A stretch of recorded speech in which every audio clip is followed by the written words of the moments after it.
Welcome to the Slack on Flicks podcast, everyone. I'm film critic and 16 News Now producer Benjamin Slack. Thank you guys so much for clicking on this video or listening to it for that matter. Anyway, the wait is over. The Conjuring Last Rites is finally out in your local theaters right now, opening up with an $83 million box office results, easily making back its budget, which was $55 million. Second place was the re-release of Hamilton, which earned $10 million, and Weapons managed to hang on to a top 3 position. With the release of The Conjuring Last Rites, this brings a close to a 12-year film franchise that's been going on since 2013.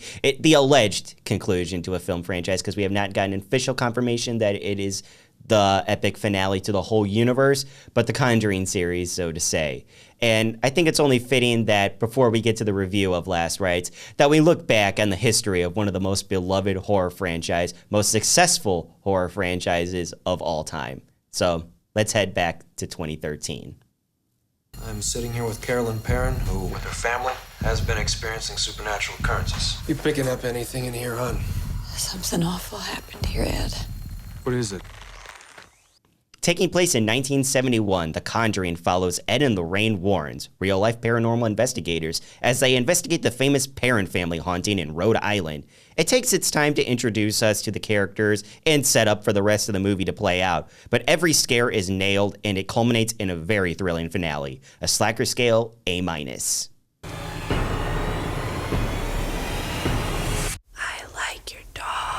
Annabelle takes place a year before The Conjuring in 1970 as a young couple tries to get rid of the demonic doll following a satanic worshipped evening.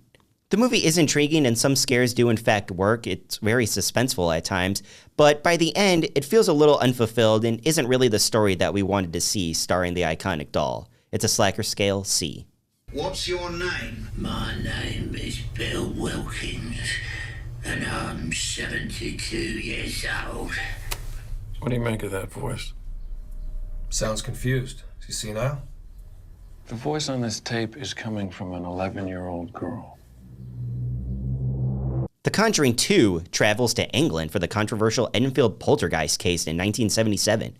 Everything is one-upped from the scare techniques, the case, to the finale. This one also captured the heart of the series the best, as the love between Ed and Lorraine Warren and the chemistry of Patrick Wilson and Vera Farmiga is absolutely solidified. Tied to be the best film in the whole franchise with the first, it's another slacker scale, A-. We prayed to see our girl again. The contact started small, but then she wanted permission to move into the doll. We soon realized it wasn't our daughter. Annabelle creation is probably the scariest of the whole series. In 1958, a family takes in a group of foster children after losing their own daughter in an accident years back. Now, is this out of the goodness of their heart, or is it penance for a past sin? This is a wonderful way to take a prequel, and by having it take place in one setting, it identifies this more as a horror film better than any of the ones that came before it. It also makes you wonder that when you pray, who is hearing it? A terrifying slacker scale, B+. What did you see? I saw a nun. The Nun spins off from The Conjuring 2 and sees a young sister and priest head to a Romanian abbey in 1952 to investigate strange occurrences and behaviors from the staff. It's there a dark secret is revealed that will not only have implications for this plot, but the whole Conjuring franchise. Apart from a few scares, this is the first one to not be as effective as the others. While I do like the characters and settings, its overall layout begins to drag and just feels boring after a while. An unfortunate slacker scale, D+. It's your fault! I tried to stop her! Who did you try to stop? La Llorona. The Curse of La Llorona attempted to introduce a new force of evil to the already established universe. While not a bad idea and spirit to choose, the film was a secret tie-in, which was the first downfall of it, but it was completely solidified by the fact that the film was just boring and very bland all the way through, from the acting, the characters, and storyline. Not really much to see here as far as the franchise goes, the lowest slacker scale ranking, D. You folks need to turn around. Pretty bad accident up ahead. Anything we can do? You a doctor or something? Or something.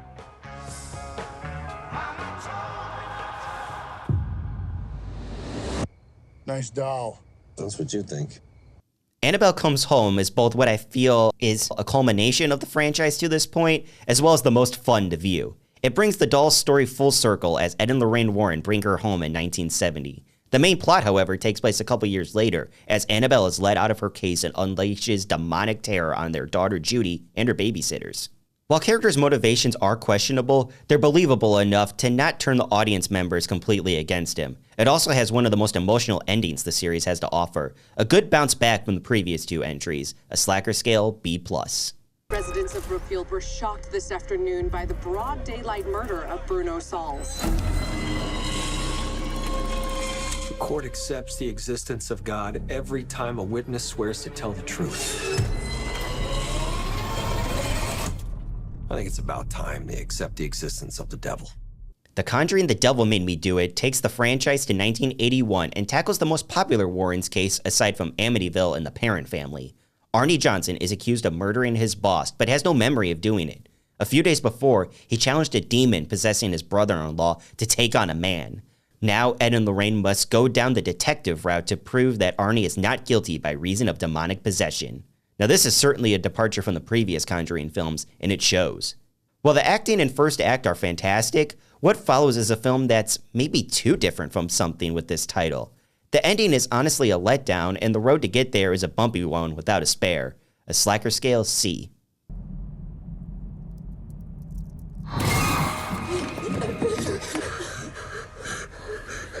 What's she doing? She's standing there. The Nun 2, aside from La Llorona, is the most useless film in the series, and it causes more plot holes instead of filling them in. However, it's an improvement compared to the first Nun film. In 1956, Sister Irina returns to save her friend from Valak, who was thought to be banished 4 years back. It's a suspenseful ride to the climax, and even though its ending is debatable, it's still a good watch for a good scare, an improved slacker scale C-. And now, here we are in 2025. 12 years later, movie number 10 in this universe. Before we get into the review, let's check out a preview of The Conjuring Last Rites. So, when did this start? Heather's confirmation. 7th of September. There's something in the attic. This thing in your house is a demon. Taking place in 1986, Ed and Lorraine Warren are back to investigate the Smurl family haunting in Pennsylvania, in which noises and apparitions appeared throughout the neighborhood home, which soon escalated to physical harm. This is one of the most slowest moving and least scary of the whole Conjuring universe. The story format returns to form, featuring a premise of an investigation of a haunted house.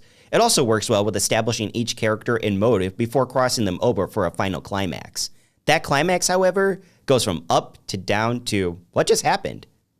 The franchise heart is still intact, however, and you feel both the bonds of the characters' families and the actors' chemistry. By the time the end draws near, the emotional button is on, and you really do come to appreciate not only what the franchise left us, but also how safe our world was while Ed and Lorraine Warren were here to keep us safe. A slacker scale, B-. I actually talked with our Natacha Casal about what she thought of the film because she went and saw it this weekend. Note, minor spoilers are ahead. Now, I'm not the only one who saw this film this previous weekend. I have a special guest with me, and if you watched my previous episode, I'm pretty sure it doesn't take a magician to know who is sitting across from me right now. Let's bring her in. It's the lovely Natacha Casal. Natacha, welcome back. Ooh, I'm glad to be back, and I have a lot of feelings about this film. You do, huh? Well, I'm going to ask you right off the bat, what did you think of The Conjuring Last Rites? Well, I think it was a little bit underwhelming, but I do believe, hopefully, I have to do a little bit more research. I think both of our predictions were pretty much almost spot on in a way, hopefully. If you didn't watch the last podcast, I predicted that hopefully the film would be paying more homage to the actual case in real life with the Warrens and the Smurl family. But they also gave a little bit of a nod to you where you thought Judy would be finally taking on Annabelle. Yeah. So I think there was a lot of Easter eggs. I do appreciate the fact that they did bring in But before you go any further, I think we have to mention to the audience, the rest of this video is going to be a spoiler review. Yes. So if you have not seen the film, please don't click off it because I want you guys to finish the episode. But if you haven't seen the film, just caution, Natacha and I are going to be talking spoilers. We're going to be spoiling it. Continue, Natasha. That's what we were saying. I do like the fact that they gave a lot of Easter eggs to all the previous films. And I feel like this was a film for someone to watch even if they didn't watch any of the previous Conjuring films, in my opinion, because I feel like they really did a good full circle explanation as to who the Warrens are, how they got their start, and leading up to the present day. So I do believe that I wish it would have been a bit scarier. I feel like there was a lot of good jump scares, but it wasn't as scary as I wish it would have been. Yeah, I wish it was. I think that this one was probably the least scary of the whole franchise, because there were some legit scares in there that you can tell were just trying to get the audience to jump out of their seats. But I never even flinched once. Oh no, I hid between my eyes a few times. Oh, yeah. But what scene was that? When it had to do with the blood coming out of the sink, which I do believe they make a reference to in the commercial. And whenever it came to like the creepy old lady that just came out, that would come out of nowhere, mostly in the bedroom scenes, I think, from my memory. Yeah, she had that like creepy smile like on her face. Yes. Yeah. But I also think it was also a little bit comical. I don't want to say comical. It was a little bit of a weird movie. I think it wasn't one of their best films horror-wise, but I do believe it was a good way to end the whole Conjuring universe as a whole. Yeah, I think it was a good way to go out because it built... I think it was very slow-paced, and the build-up to get to the actual Warren's investigation of the Smurl family took a really long time. By the time we finally got there, number one, I was hyped because I think the editing in that scene was really good. But once it started going, it was like I snapped my fingers, and then we were already at the end. I think it went by... Yeah, it was a slow road to get there, but then when we finally got what we wanted, it went by too fast. Kind of felt like a vacation to Disney World. Yeah, pretty much. Don't mean to compare those two, but yeah, the first thing that popped in my head. But yeah, I believe the same thing. When it came to the actual investigation part, it took a little bit long, but I feel like their focus was just the fact of Judy was having her moment of trying to like realizing that she has these powers and embracing them instead of running away from it, from what she was brought up this whole time. So yeah. I feel like they were really just trying to focus in a lot on Judy, on how she's grown throughout the films. But I do wish they would have touched on a little bit. I also feel like they touched a lot on the romantic side of Judy and Tony as well, which I like the fact that they made cameos in the film as well. Yes, the real life Judy and Tony Spera do cameo in there. It's a blink and you'll miss it, but Vera Farmiga as the Rain walks past them very briefly during Ed's birthday party. It's right in the beginning of it. That was a pretty cool moment. Yeah. And speaking of Judy and Tony, I think the film did a really good job on their story. While it wasn't really the story I was expecting to be like one of the main focal points in there, I felt like it's almost like a necessary story to be told if you know the history, or if you want to teach somebody the history of, you know, what happened to Ed and Lorraine Warren's legacy. Because most people know up until just recently, you know, Tony Spera pretty much inherited the whole Ed Warren identity and everything, keeping a close eye on all the artifacts that are in the actual Warren's Occult Museum and everything. And we actually get to see, Ed doesn't specifically pass the torch on to him yet, but you see how we got there. We see how it happened. Yeah. And I felt like that was actually done very, very well. Yeah, that was done very well, which I still don't understand. I want to know the reasoning why in current day, like in real life, Tony Spera no longer has the rights to the Occult Museum at all, and now Matt Rife has it. So I still want to know what the backstory is to that. Well, at least I don't know personally, but I'm wondering if Tony Spera has like a say in what happened to the artifacts, because I find it very difficult that he would just hand the artifacts off just like that. There's got to be some type of thing in that contract where like he has to monitor them, or maybe he still has. Maybe, I don't want to say own the rights to them, but keeps an eye on them. Because I believe you even you sent me the other day that Annabelle's moving again. It was yesterday, yes. It was crazy. And actually, speaking of Annabelle, it was the day our previous podcast got released. I mentioned that when the late Dan Rivera died, that he was found in his hotel room in Pennsylvania, of all places where the Conjuring Last Rites takes place. And the Annabelle doll, wasn't in the room with him. She's back in her case. She's back in the occult museum. And from there, the blanks weren't filled. Literally the day our podcast came out, literally just like an hour later, they revealed what happened to Dan Rivera. Natural causes. Natural causes. They can't rule that. Mm-hmm. Although, hey, could be a conspiracy theory that we have a documented death in the paranormal. I don't know. I don't know if we'll know. Yeah, I don't think we will know either. But yes, as of September 6, 2025, if you're watching this in the future, maybe you do know why she's been moved again, but Annabelle has been taken out of the occult museum again.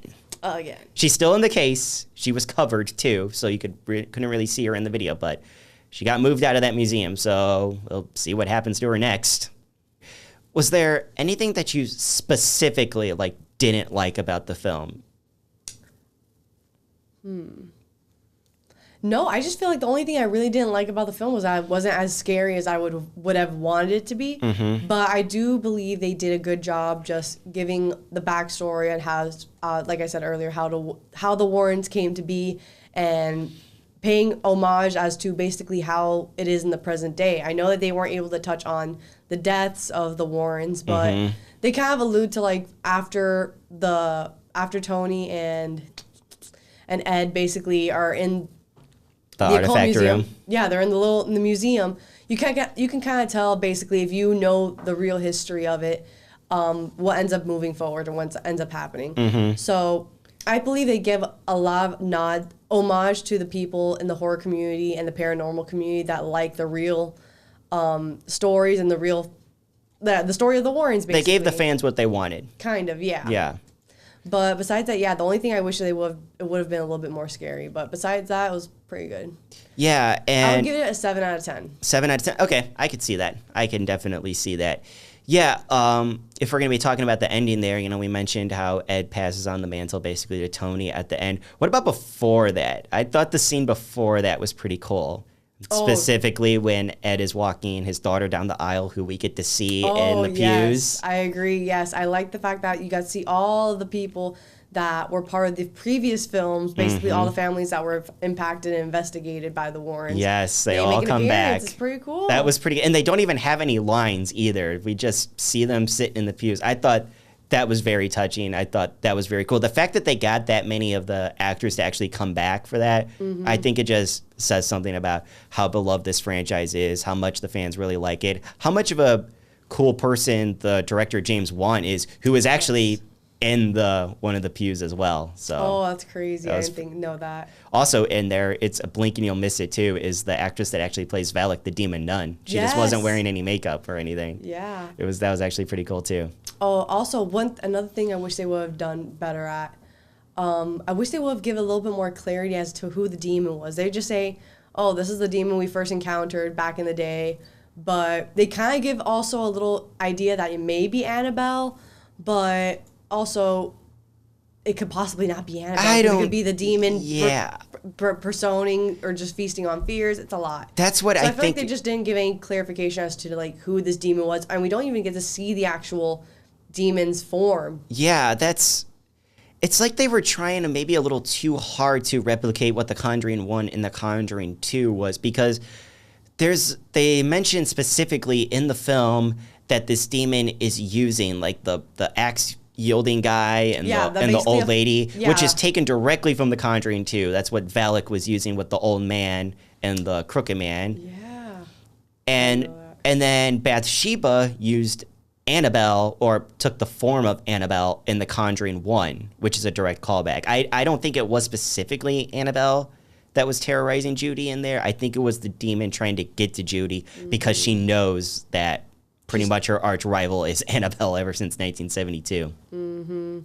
That is true. Which I still think that was a pretty cool callback to Annabelle Comes Home. We got to see Judy and Annabelle pretty much go at it again. And I love that little line in there. And you mentioned it too to me. Hey, you want to play with my toys? It's oh, you want to play with dolls? Do you like dolls? Not really, no. No, I don't like dolls. I thought that was pretty cool. And not to mention the amazingly cringe moment that happens in there where we get to see a giant Annabelle crawling through the hallway. Yeah, and you can tell how much of AI. Well, I don't know if they used AI, but you can tell it's very like CGI. It was total CG. It was pretty bad. I thought it actually had me laughing a little bit. I completely agree. But I do feel that the story, at least between Ed and Lorraine too, was pretty. I feel like. They didn't really go that much into their relationship either. The focus really was on Judy and Lorraine. It focused on them being parents, I think, which was an interesting angle. And Ed was dying. Basically, he had heart problems that they were no longer investigating. Which I'm guessing that has to do with the Devil Made Me Do It case, right? Well, yeah, because this takes place 5 years after The Devil Made Me Do It, and of course, in the opening of that film, Ed has a heart attack in it. And then we pick up in The Last Rites, Ed is sitting in the doctor's office, and the doctor tells me, you can't have another heart attack in there. Yeah. And so they are semi-retired. And honestly, I think it leads to like one of the most unlikable moments in the film. I want to say right now, actually, really quick, I want to interrupt myself and say that I liked this film. I'm going to give it a passing grade, but there are moments in there that do bring it down. You laughing, Natasha? God. Okay. But there's a scene. It's when the Warrens first show up at the Smurl family house, and the Warrens are so hesitant and admit that they don't want to take the case. That's true. Even though they see how much danger this family is, and they're so adamant they don't want to do it. And I get it. Yeah, Ed has health problems and everything, but I don't know. I just feel like if this was any of the previous two films and this is what they would have done, they would have jumped in head first without hesitation. And I felt like that hesitation in that moment was just, I don't know. I didn't like it. Well, I think it's also the fact that Lorraine knew that something had to do with Judy. That she didn't want the fact that, one, Ed's not going to be able to help her if he has a heart attack, which you see what happens in the film that he ends up like having almost a heart attack, or a couple instances where he almost dies. Yeah. But also, the focus was they wanted to make sure Judy would not have anything to do with it because she didn't know how to deal with these powers. And for some reason, they knew that there was going to be a connection between Judy and this demon. So, well, that leads us more of like just trying to protect their family. But I don't like how they were like, "Hey, yeah, we're here now. This is awesome. Yeah, okay, Judy, you're here. Okay, let's go. Bye." It was very. No, I didn't like that scene. I didn't like it either. But then I'm going to mention in my review that there were many moments in that third act where it was up, down, up, down, up, down. Yeah. Where I think that was a down, but then it went immediately to an up because it does you've seen this multiple times in movies where a character begs another character to do this, do that. Long pause, cuts to Ed, bringing out the tape recorder out of the trunk, which I think it says something that he was looking forward to another case if he's got that tape recorder still in the trunk. But I thought that was cool because when it cut there, I did jump up. I'm like, okay, finally, here we go. They were conducting all the interviews, and I was totally down. I was ready. Yeah, but I do. They did great casting on the young versions of the Ed and Lorraine. By the way, they did. It was. But also, I hated the scene also with the mirror. That was it was. So creepy. I thought it was. Not to mention the new actress that plays Judy, I think is pretty good too. Yeah. Once again, and then going back to the film. The investigation scene wasn't as like intense as it was intense. I'm not gonna wait. Let me take that back. It was intense, but it wasn't as long as I would have wanted it to be. I would have wanted it to be at least a good half chunk of the movie to be like the entire investigation. Yeah, because most of the films, what they usually do, or the first two at least, the Conjuring Devil Made Me Do was more of a detective film, but the first two, the way they were so perfect because one of the main reasons is the storyline format because it's the first act, it sets up everything. We have these interwoven storylines with the Warrens and the people that they're going to be helping out. And then at the end of the first act or the beginning of the second act, they meet up, they cross over, and then it's full-on investigation ever since. This one almost did the opposite, where it was the first two acts with basically nothing happening. It was very much repetitive. More haunted stuff happens. Yeah. We get to see the Warrens' relationship. Another haunted thing happens.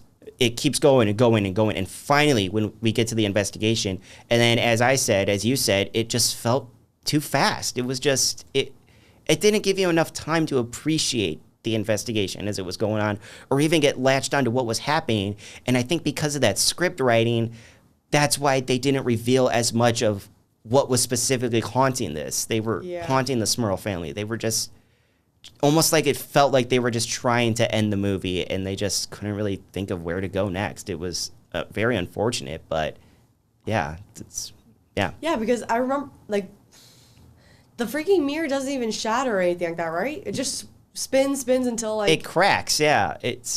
Yeah. Which, I meant to cut a video of this before we started recording, but I didn't. I'll insert it in when I start editing this. But the mirror that they do bring back at the end of the film is in the Occult Museum. Oh, it is? Yes. It's not specifically from the Smurl case, but it's called the Conjuring Mirror. Yes, I've heard of this. Basically, what it is that you would sit in front of this mirror and just like...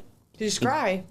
You talk to it. Pretty much, yeah. You pretty much pray of like what you want to come see you. Like if you want to see a dead relative or something, you just pray for like what you want to see, and it ultimately would conjure up like whatever you want to see. Although it's specifically not what you were looking for. Almost dates back to Annabelle creation, which be careful what you pray for. Literally. And but no, it is in the Warren's Occult Museum. It's pretty cool. Well, not really, but it's cool that they put it in the film. Yeah, I like that they put it in the film, and they talk a lot. You see a bunch of stuff that is in the film. I feel like they probably did a really good job doing the representation of it, even though they put the weird Annabelle in there, and they should have put the real Annabelle, the rag doll, but that would have been that scary. Yeah, well, one last question before we get going, because we have to put a show on in a couple hours. This is supposed to be the end of the Conjuring universe. They've been marketing this. This is the last chapter. This is it. This is the finale. But yet I've been seeing conflicting posts that say there's like a TV series being in the works right now. There's possible continuations. I even heard of a possible third Nun film that can ultimately happen and make it a trilogy. So, Natacha, last question. Do you want to see anything else from the Conjuring universe? And if you do, what is it? I don't think I would. I feel like if they've been advertising this to be the end, it should be concluded as the end. Nope. I don't know what they would do with the TV show unless it's they're going back into every single case Ed and Lorraine covered. That's what I'm thinking. Kind of make it like a case of the week type series where each episode is a different one. Like, would it be a remake, like a Goosebumps? Like, would it be you show what happened in the investigations? Well, I certainly hope not. Or would it be just like information and like photos and just being like, oh yeah, this is what happened back in the day? Well, I'm down for like a documentary series like that where like each episode is a different case. You're a fellow documentary lover. I would definitely watch that. Yeah, and text you immediately after. That's something I would probably be interested in. But I don't think I'd want to watch another movie. I feel like they've advertised this to be the last one. They have to like stick to that. This is it. I feel like it would be a great way to end the series in total. I think so too. Yeah, and I don't know what else they would want to do unless they would have done like a movie based off of each relic or something like that. Because I feel like there's that would be hundreds of episodes. I feel like there's so many stories from Tony that he's had probably from meeting people or people coming back to the Occult Museum about things that have happened through that. So I feel like that would have been pretty cool. Maybe that would be the TV show. But maybe. I'm down. We'll see. Well, only time will tell then. I think we got to wrap this podcast up to a close. Natacha Casal, thank you so much for coming back on again. It is always a blast to have you on here. Make sure you protect yourself against the forces of evil out there, because if Ed and Lorraine Warren taught us anything, is that diabolical forces are real. God exists, the devil exists. The path that we choose as humans is who we elect to follow. Ed Warren, 1971. Natacha, thank you very much. Let's go put on a show. Thank you guys for watching this edition of Slack on Flicks. Remember, you can read my full reviews by going to WNDU.com and clicking on the Entertainment tab. I will see you all next week.